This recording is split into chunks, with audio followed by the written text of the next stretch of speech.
Welcome to A Fork in Time, the alternate history podcast.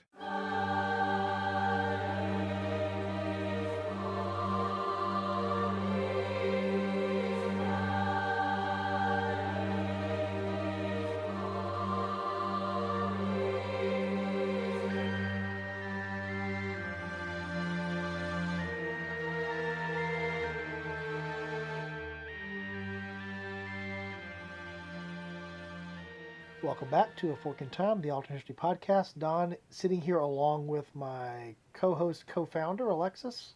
Hello. Hi.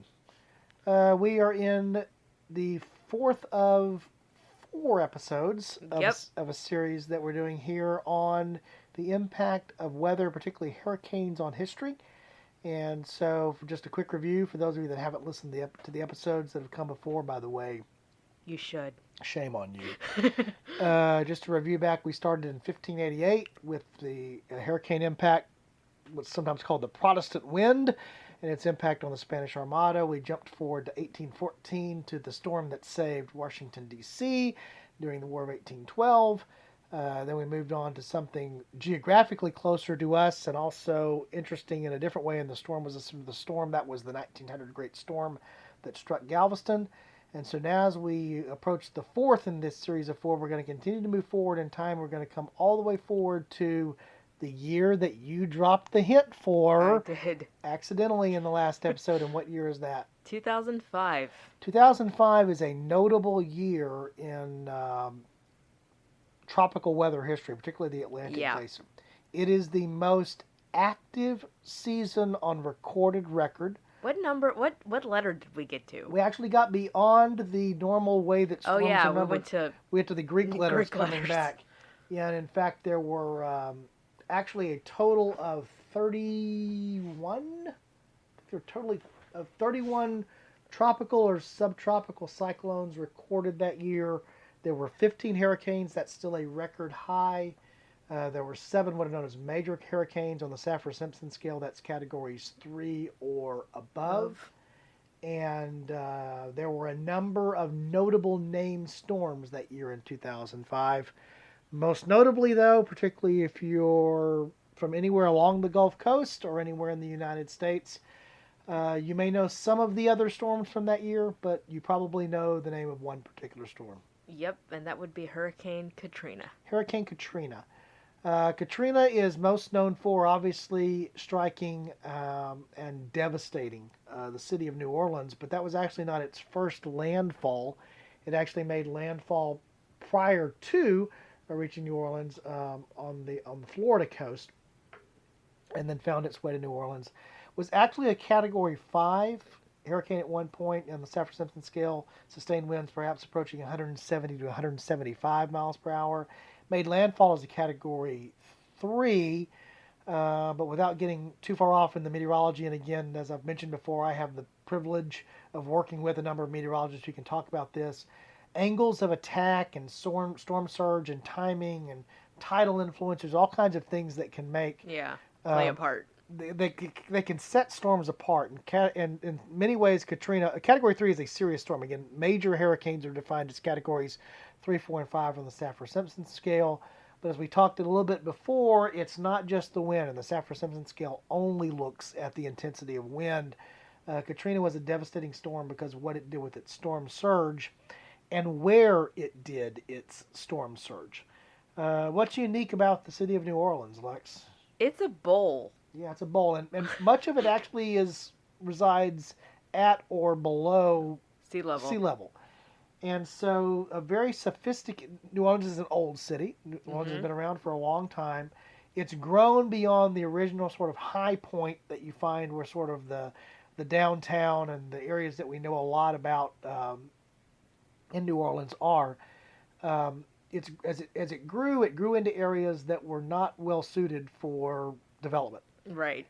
And are very low. And so the result of that, a tremendous effort was made over time to build a system of levees and a system of pumps, knowing that New Orleans was susceptible to the result of a tropical storm hit, flooding. That's not just the tropical flooding, but also river flooding that happens along the Mississippi River, other things that are there. So technology had been designed to try to protect New Orleans from its location, and primarily from the impacts of a major landfalling hurricane the size and intensity of Katrina. Yeah, it had actually learned a lot of lessons from the podcast topic we talked about in the last podcast, the storm of 1900, in terms of storm surge and things like that. So things were in place to try and lessen the impact of a storm hitting New Orleans, because as we talked about with the storm of 1900, it wasn't a question of if, it was a question of when. Right. And even so, one of the things, and we don't want to go down the political aspect of Katrina, because in addition to being a natural disaster, a disaster that had impact on people, it also became an element of a political situation in terms of finger pointing and who should have been prepared and other things that are there. So we will not go necessarily down that route. Yeah, in terms of the traditional what ifs, but I think some of the what ifs do tie back to the what if lessons type of things that we were there, and what do we understand about things after. If you're in New Orleans, I think it's a fair thing to say that you probably demark time pre-Katrina, post-Katrina. I think that's a very true thing. It's true of a lot of instances where there have been natural disasters. We talked about, before 9/11, after 9/11, and just our last episodes we were talking about 1900 for the city of Galveston, before the storm, after the storm. New Orleans is a city that goes a long way back in history and has had a number of notable events happen in its history. Battles and wars, trading possession. See episode 2 of the series. Trading hands between the French and the United States and other things as well.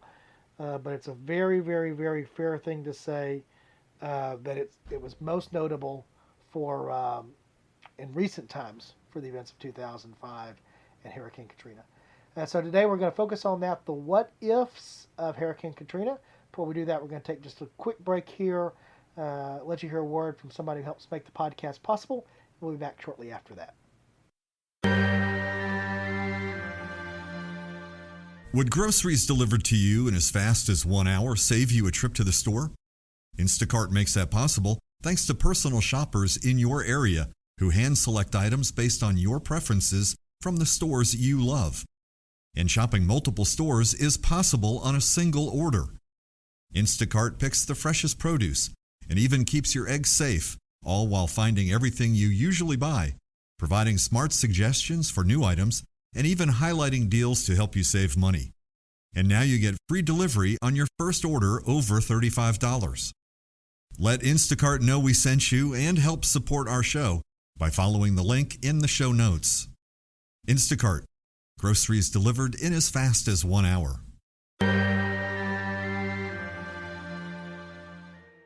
Welcome back to A Fork in Time, where we are finishing up our series on weather and its effects on history, particularly hurricanes. Dad and I do live on the Gulf Coast, and we are right smack in the middle of starting hurricane season. So we thought it was pretty timely to talk about. And on this fourth installment, we are discussing Hurricane Katrina, which hit New Orleans in 2005. Okay. Lex, you want to give us just some of the general background on Katrina? Again, we're not going to spend a lot of time digging deep into the storm, but just to set the stage, I think of it in fairly recent memory, but I'm sitting here realizing it's been almost 15 years now. Yeah, I know. I just was kind of thinking the same thing. I'm like, this is the first thing we've covered in this series that we were both actually alive for. But yeah, it actually was 15 years ago now that it occurred. So Hurricane Katrina happened in the midst of the most active and still most active to date season in terms of hurricane activity. We actually reached the end of naming storms in the normal convention that year and actually had to go over to the Greek alphabet to start naming storms. I think it was 30, 31? 31, I think, tropical and subtropical. 15 hurricanes.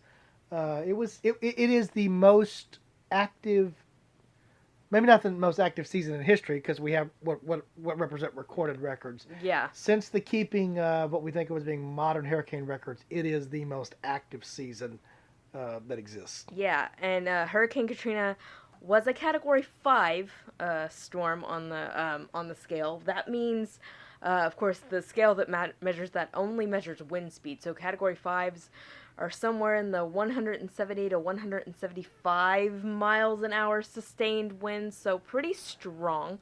But when it actually makes landfall in New Orleans, it is knocked down to a Category 3. So still powerful. To be considered a major hurricane, you have to be a 3 or above. So still powerful, but not quite as powerful as it was when it first formed. Yeah, in fact, one of the interesting things about that year in 2005, other powerful storms, also different storms.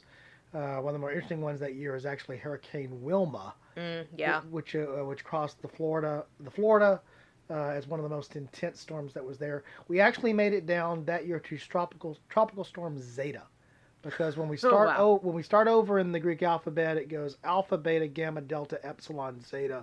So we made 6 storms into the restart of the alphabet after the W storm for that particular year. Very, very active season.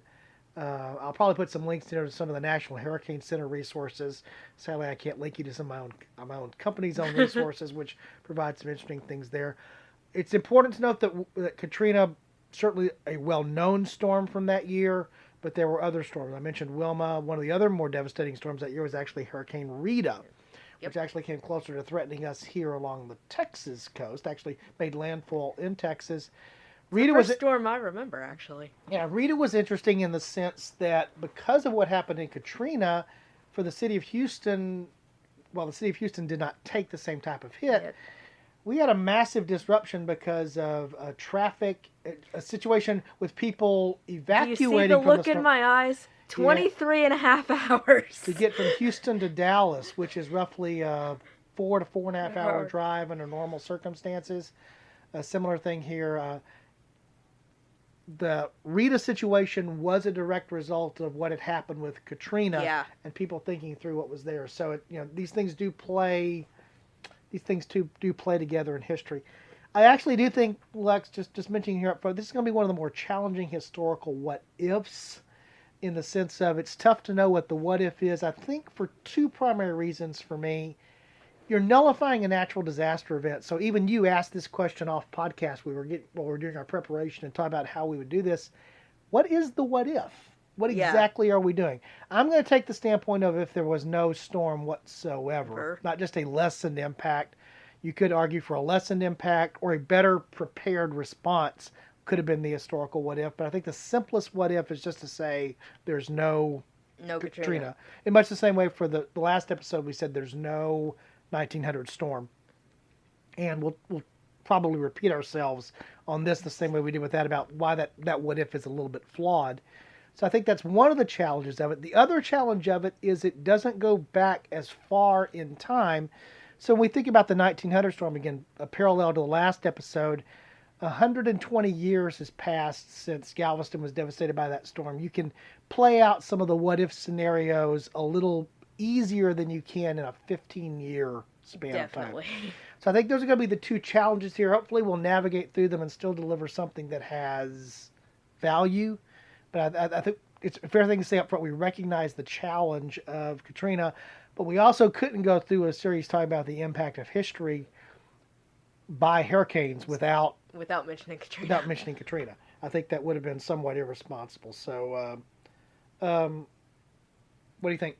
I definitely agree with there are going to be a lot of parallels. We'll try not to repeat ourselves too much between the 1900 storm and Hurricane Katrina, but I think you're right. I think it would have been irresponsible on our part not to bring up Katrina because it was so impactful with what it did to the city of New Orleans and the wider Gulf Coast. It wasn't just New Orleans that got hit.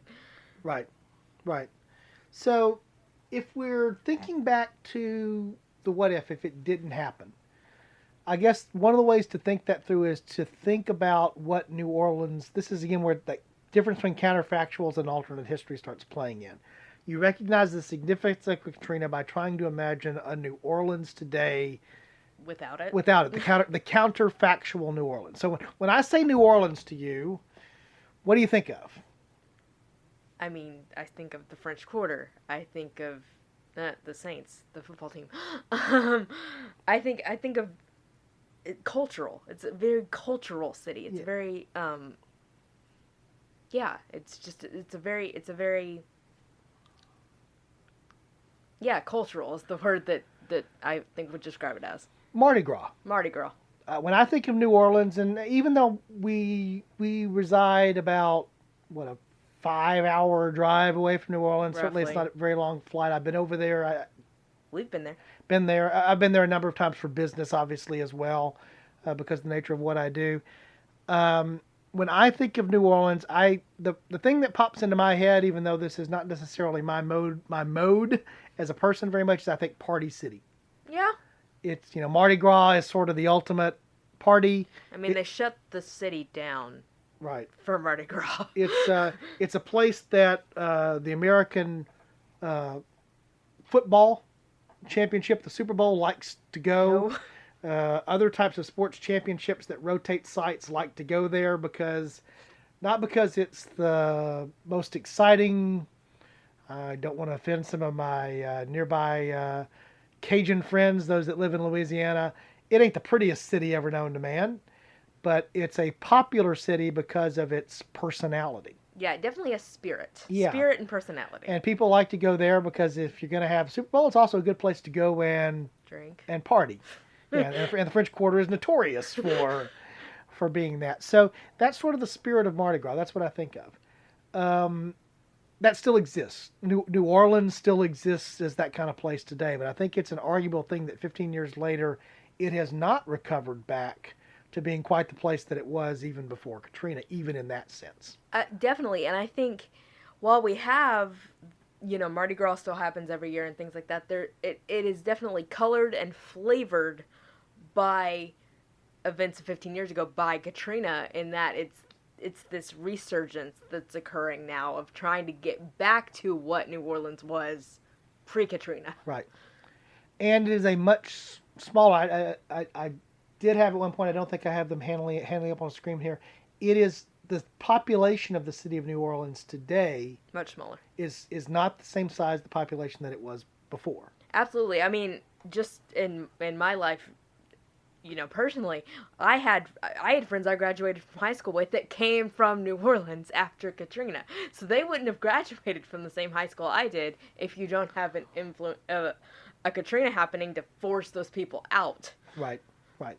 And so without going into too much detail on it, but to provide maybe some context for our non-U.S. listeners or others who just aren't of the age even to really fully appreciate this, Katrina, roughly when it struck, how many people died in Hurricane Katrina? Do we even know exactly what that number is? Actually, I do. I'm interested to see what number you have from your notes, Lex, compared to the number that I have. Because again, it's one of those things. It amazes me that in 2005, we still don't Have an accurate count. Yeah, that astonishes me. I was just say the numbers I have. There's a 600 person, and I hate to use the clinical term there, but there's a 600 person gap. Yeah. The number I have between somewhere around 1,200 to 1,800. And if you think about 1,200 being the low side number, that's a 50% difference in the number. Either of those numbers is bad. One's a bad number. Right. So 1,200, and the number that I have is 1,245. The other number I have is 1,836. Yep. That are there. It's still one of the most costly disasters in terms of dollars and cents. $125 billion of damage. Certainly well over 1,200 deaths. It's not until Hurricane Harvey, something that actually hit us here in the Houston area, a different type of event, a flooding event, without the wind, without the hit. It takes 12 years to have an event that's as economically devastating as Harvey, and for different reasons. But the city has not come back to the same place that it was before or after. So, for example, something along the lines of 35,000 people have been estimated were displaced just from New Orleans to the city of Houston alone. Yep. So that's a lot of folks. There is, that's a lot. And that, certainly other people went to other locations as well. So providing some of the context there, the economic destruction, the loss of life, the fact that the city is, yes, recovered, but not fully recovered back from that. we're a what if podcast, so now we need to explore the what ifs. So let's imagine that we don't have Hurricane Katrina. What do you imagine New Orleans being today? The party city that it was, and almost even more possibly, because they don't have this interruption of Hurricane Katrina. I think you would have seen more more instances of things like the Super Bowl and things going to that city, because it was so popular and it was so kind of ingrained as this spirited city. So I think that would have been happening if you didn't have this flashpoint in 2005 of a lot of water inundating the city. Right. So one of the what ifs is, the easy what if is things would have continued along what you assume would be the same natural, logical trajectory, right? Right. That's the easy what if. That's the drawing the straight line, or extending a thing there. So if that's the case, and we're thinking that through, New Orleans is a larger city today. It's more economically prosperous than it is today. Millions and billions of dollars did not flow into there to rebuild or do. So one of the other what ifs would be, theoretically, would some of the infrastructure that exists in New Orleans today exist if it weren't for Katrina? Most likely not. Right. And so for me, one of the other interesting what ifs is, it's easy to say, well, it would have continued along the same path, still would have been, one of the top 5 party cities. I think, in the United States, when I think party cities, just for me, this maybe just me, 2 come to mind. New Orleans, Las Vegas. Those are, maybe Miami, again, fill in your city here. But in terms of, people, that go for whatever reason, New Orleans for Mardi Gras, Las Vegas because it's Strip. It's Las Vegas. But, so it's easy to portray that along. But very much to me like the thinking through of the situation with the 1900 storm in Galveston, as we thought last week, the idea that this was not ever going to happen to New Orleans, I think, is also a very false what-if assumption. Definitely. It's not a what-if. Yeah, it's a what-win. It's a what-win. So one of the questions I would ask, if you have thoughts on this, I have mine of my own, is that, so if it doesn't happen, what is the level of preparedness that exists in 2020 New Orleans compared to what exists today? Well, one of the things we were talking about off podcast is one of the reasons why the storm was so destructive was that the levees that were put in place had failures, had, structural failures.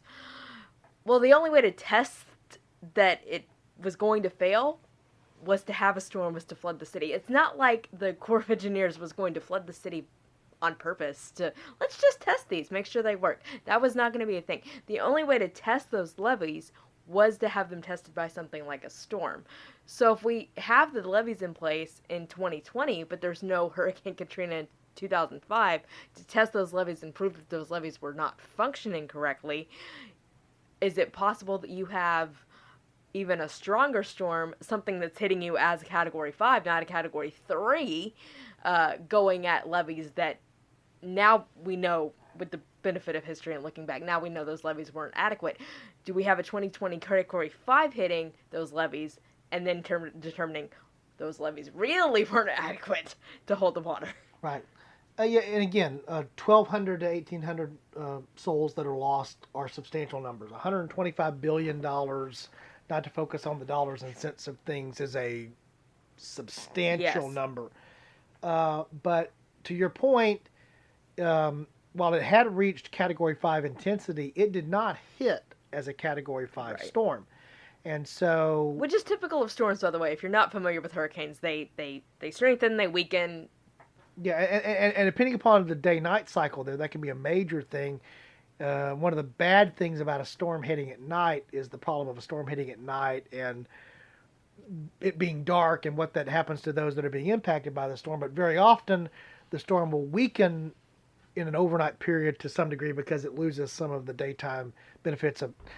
Hurricanes are big heat dissipators. That's what they are. And so you have that element going on there. So, again, imagining a true Category 5 hitting New Orleans unprepared, you could have had a much more... So one of the what-ifs, we said the easy what-if is what if there had been no storm. The other what if it had actually been a Category 5. Given the devastation that we saw, given what what we actually experienced, sadly, there's far too much video and film footage of because of the era that we're in versus 1900, the last storm that we talked about, the Galveston storm. I think you add a 0 to those casualties very easily. At least one, if not two. Yeah, under a Category 5 event.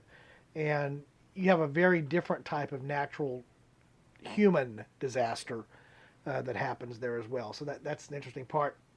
Again, a lot of this I know for our listeners who may not be as close to us, although a lot of our listeners are folks that we know and do live in this area. We know that. But if you're a global listener, apologize for this. But one of the major hits on the city of Houston was Hurricane Ike, which actually happened in 2008. We relate this back because it ties back to last week's episode regarding the 1900 storm in Galveston. Hurricane Ike hit just to the east, the center, passed just to the east of Galveston Island. It actually passed over an area that's known as the Bolivar Peninsula, which is 20 or so miles over from the downtown Galveston proper. It passed to the east of the entrance to Galveston Bay. The nature of a lot of tropical systems is that the wall of water, the storm surge, very often pushes up on the eastern side of the storm, the so-called dirty side of the storm, for those of you that aren't familiar with hurricane. By the way, if you're in a part of the world where you don't have to deal with this, you're blessed. Enjoy that you don't have to do that. We're blessed here that we don't have the ground shake. I know, like some people do. So it's a trade-off. I'll deal with hurricanes over earthquakes any day. I think I will too. Although they're both devastating, obviously, in different ways. But we talk. One of the things that's interesting talking to my colleagues who are tropical weather experts about this idea that storms wobble. We don't like to think. We like to think that they come in this straight line. They do sort of wobble back and forth. The centers blow out and reform and do some things, and they adjust slightly. And so Ike, which struck struck near Houston, struck near Galveston in 2008. Wobbled a little bit east before it made landfall. And there have been a number of studies that were done if that wobble had been more to the left or to the west, so that it would have brought the storm surge up into Galveston Bay and then up to Houston Ship Channel. Literally where Alexis and I are sitting right now, which is on the east side of Harris County in the Houston area, probably would have been inundated by water if Ike had wobbled a little bit. Or if Ike had been more intense, the same thing could have happened. So now I gave all that setup to translate back to Katrina, is that you may think, well, it's just a Category 2 higher, or it's just a little bit more. It doesn't take a tremendous difference in some of the impact effects to have an exponential impact on what goes on there. For example, the wind fields, the force that's exerted by winds is not a linear effect. It's an exponential effect. The impact of water, not quite the exact same way, but storm surge, another foot is not just another foot, but that other foot may cover another 20 square miles of territory that's suddenly brought underwater. And so when you look back on Katrina and you try to put things in context, it's more easy to think about the fact that a small change there, the what if it had been a Category 4, if it had been a Category 5, an entirely different level of devastation. And even if a Category 5 came today, I don't think personally that New Orleans is prepared for that, because it's impossible to prepare a city that's basically under sea level for that to happen. But I think you would argue that they are better prepared today, and certainly the infrastructure for evacuation and the other things that would happen there are far different as a result of the actual event of Katrina. Yeah, and speaking of evacuation, that was another key aspect of Katrina, is you had people who had evacuated their homes but ended up in downtown New Orleans. And so as events are unfolding in New Orleans, the people who are in New Orleans are realizing, oh no, now we're stuck in New Orleans and New Orleans is filling with water. So now you have to figure out how to get those people out of New Orleans safely. So I think that's another aspect too. It's like, we deal with, you almost deal with things kind of as they come. And so you're like, okay, we made it from our house to higher ground in New Orleans. Oh wait, this isn't safe either. Now we've got to figure out how to get out of New Orleans. Right.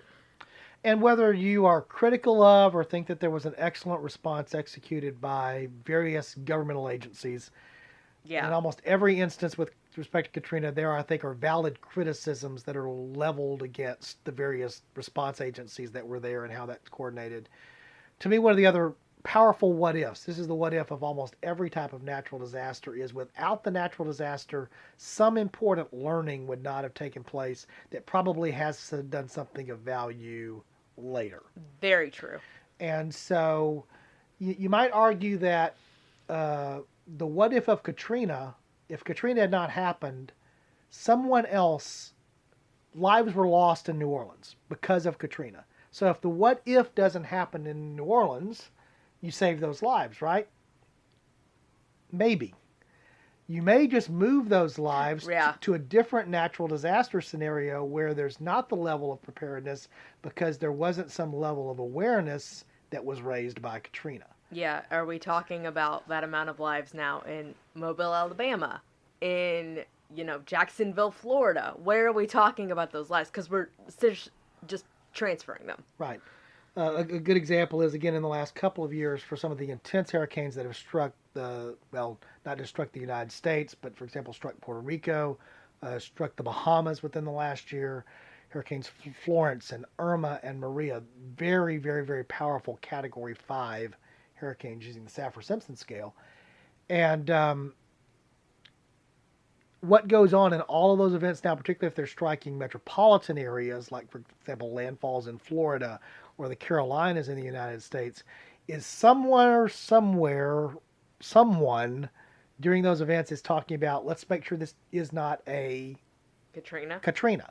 Katrina has become shorthand for a type of natural disaster and the response mechanism to a type of natural disaster. Katrina just doesn't mean a 2005 hurricane that struck and made landfall in Louisiana, most notably, by the way, not just impacting New Orleans, other areas as well. Yeah. We talk about New Orleans here all the time.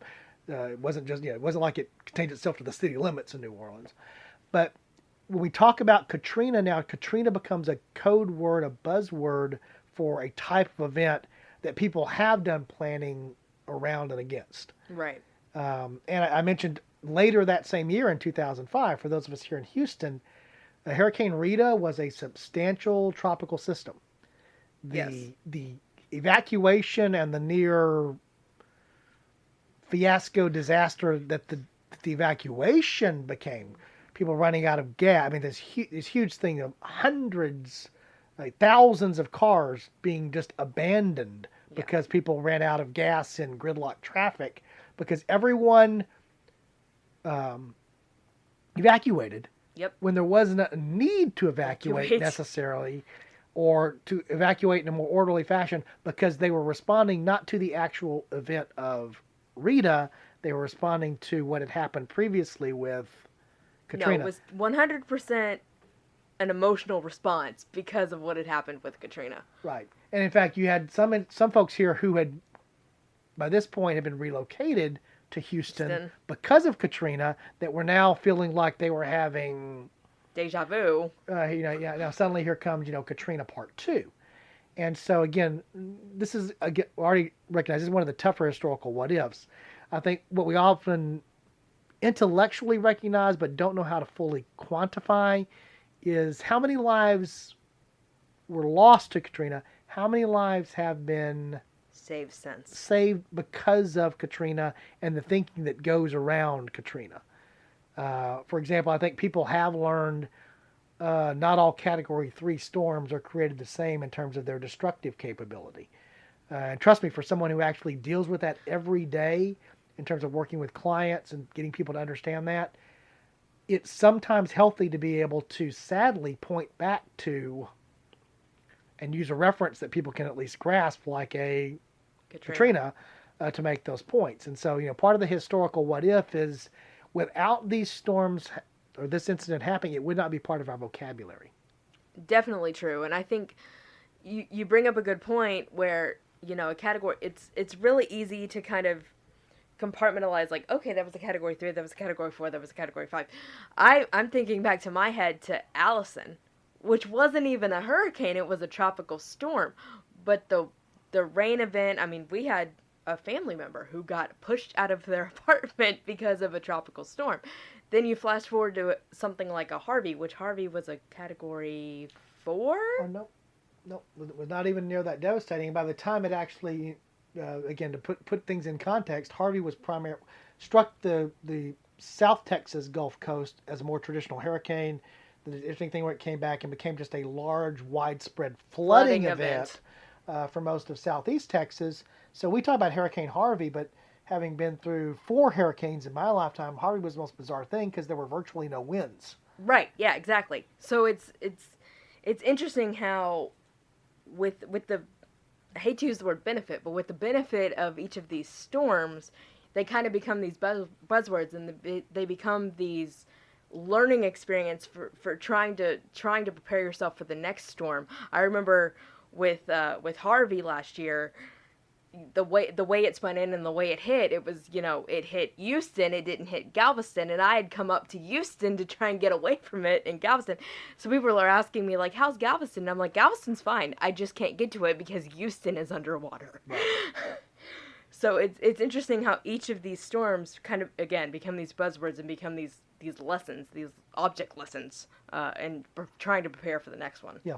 And to me, that is why this was a little different than the other 3 episodes that we've had in this series. The historical what if really focuses on the what if learnings. Yeah. As much as they do on the actual impact on history. There's no doubt New Orleans would be a different city today if there had been no Katrina. It impacted New Orleans in a major, major way. But that may not be the most impactful thing of a Katrina, just contained to what it did on the city of New Orleans and Louisiana area there. I think there's a broader scope to its impact. And it did have political impact and economic impact and social impact and a lot of other things that are here. So all of those things play together. Other thoughts about what if there had been no Katrina? I mean, this is one of the hard ones. We're only 15 years removed from it, and it's hard to. I think we're still feeling effects from it, but I think definitely, just to kind of wrap up, I think we learned some lessons from it. I think lives have been saved from it, and I think we've changed some ways we do things because of it. So while it was a tragic event that happened, never want to sugarcoat deaths, and there was a lot of them with Hurricane Katrina. I think good things came out of it as well in terms of lessons that were learned. Yeah, and so sometimes I think the interesting thing I like to think about, and we sometimes express on the podcast, is the what if thinking is part of what happens in the world, the business world, and the government world of planning for disasters. We think of this what if thing as being a fun little sometimes parlor game exercise. Gee, what would have happened if Henry VIII had a male son that lived? That's interesting. But there's an element of how we can make what we do. I talked about this a little bit on the episode where I was pointing out the difference between alternate history and counterfactuals.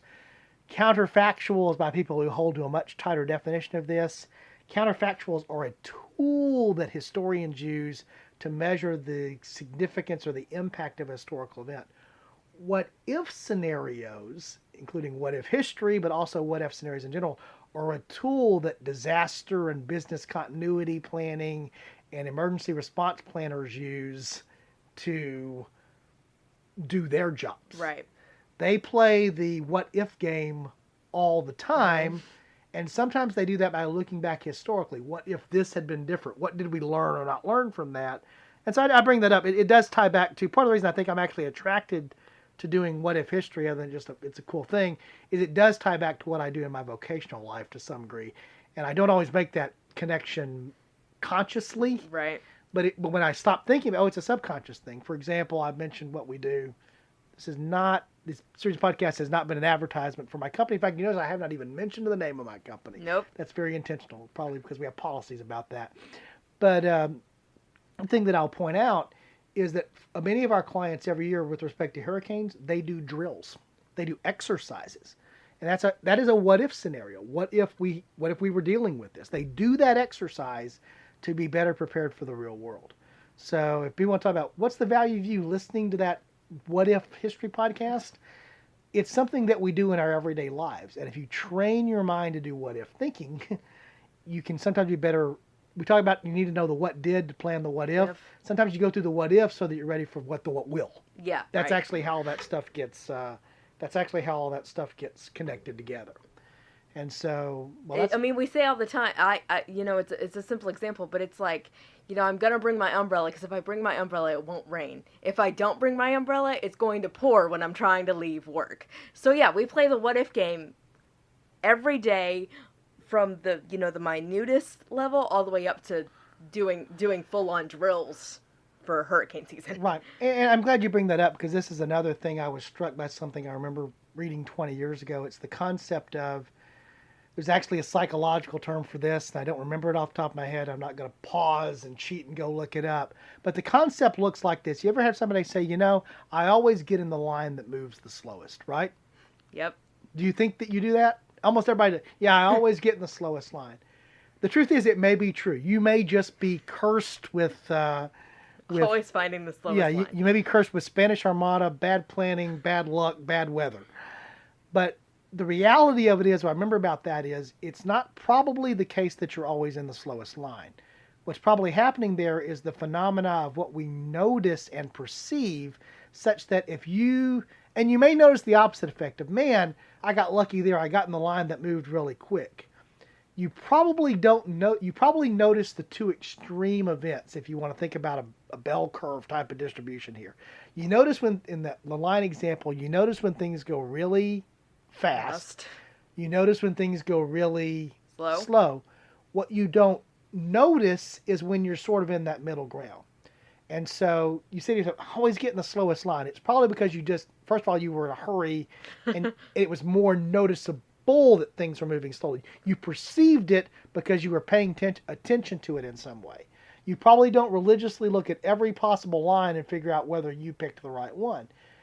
The reason we reinforce things anecdotally, I know I've chased a rabbit here, but this is part of the free fun you get with A Fork in Time, is the reason that's important is realizing what you notice and what you don't. How does that tie back to an example like Katrina?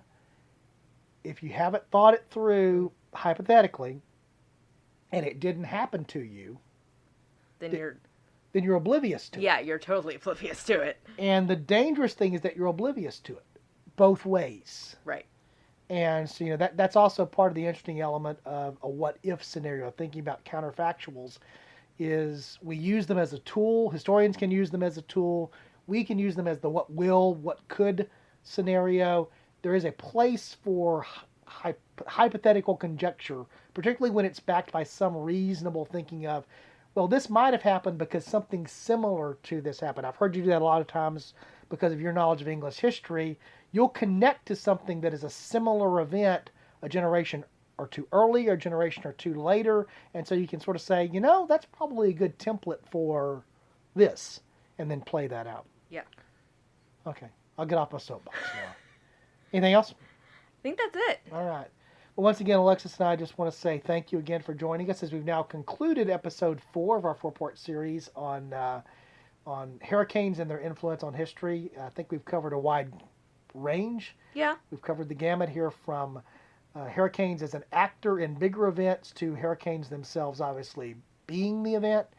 So now that we've concluded the series, if you haven't already gone to the website, we're always going to refer you to the website. It's what we do at the end of every show. It's a little bit of our pinky in the brain kind of moment. The same thing we do every week. Tell people about the website. Go and give us feedback. You may have already done so, but if you liked the idea of a series type approach to this, we'd like to know. If you didn't like the idea of a series type approach to this, we'd like to know that too. We'd like to know that too, so that we can go through the exercise of what if we should ever do this again. But we'd like your feedback on that. We hope you've appreciated the fact that there are common themes that go all the way through this. So anything else you want to mention about the website or the podcast in general, Alex? Also, you can find links on that website to our social media. You can check in with us. And that's also a good way to share the podcast, too. I do that all the time. So if you found one of these 4 topics really, really interesting and you know people who might find it interesting, share the podcast. Okay. Here is something I'm going to do that I'm doing on the fly. I have not approved this with Alexis, but I'm just going to do it. I'm curious to know how many people listen to the very end. Okay? Okay. So here's what I'm going to do. If you're willing to play the game with us, and you're a regular listener, we'd appreciate this, is on the website. I almost said on the podcast. This is the podcast. The podcast is the part where we talk. The website is the place that's on the internet. I sometimes in my head confuse those two words. On the website, there is our primary news page, which announces each episode. There is or was, you may have actually clicked that to actually find the episode today. There'll be a page that's associated with this particular episode. There is a place there to leave a comment. So if you are still listening and you are so inclined and you're willing to play the game with us here because you're a loyal listener, I'm going to ask you to do a very particular thing. And so what I'm going to ask you to do is go to the website. Go to the news item that is for this episode. I don't even know what episode this is going to be. It's going to be episode 59, if my memory is correct, because I have to think through for a second, but I'm pretty sure this is episode 59. It'll be whatever you're listening to has the episode number on it, so you'll be able to find it. Go there and leave us a comment that says, I listened to the end. And just outside of that, let us know what part of the world you're listening from. I'm curious to hear that. It's what we see the statistics in aggregate that we get back from Buzzsprout about where people are listening from. But if you listened down here to the bitter end, somewhere along the lines of 45 or 46 minutes in, we know you didn't just check out because we got to the end of the topic thing. If you'll let us know that you did that, this will be our little Easter egg, and we'll know that you made it to the end. Go to the website. Go to the announcement, the thing that's on the news feed for this particular episode. Go into the comments, say I listened to the end, and tell us where you listened to the end from. And if you do that, we certainly would appreciate it. All right. I don't have anything else. I've already asked Lex if she has anything else twice, and she's told me basically no, so I'm not going to ask her a third time. So as we close out here, once again, I want to say thank you for listening to the podcast. If you get a chance, again, visit the website. If you want to support us, social media, Patreon, all the good stuff that's there. It's pretty self-explanatory, and we just encourage you to do that. So as we close out here, once again, thanking you for your time. Thank you for listening to A Fork in Time, the Alternate History Podcast. Talk to you soon.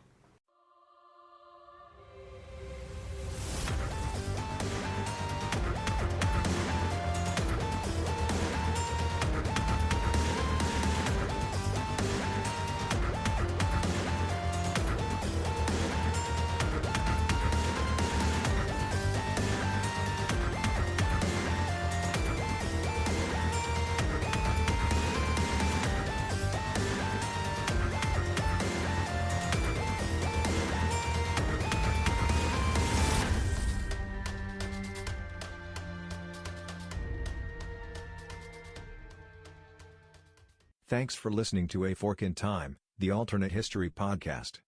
Learn more about the podcast at www.aforkintimepodcast.com. Join us next time.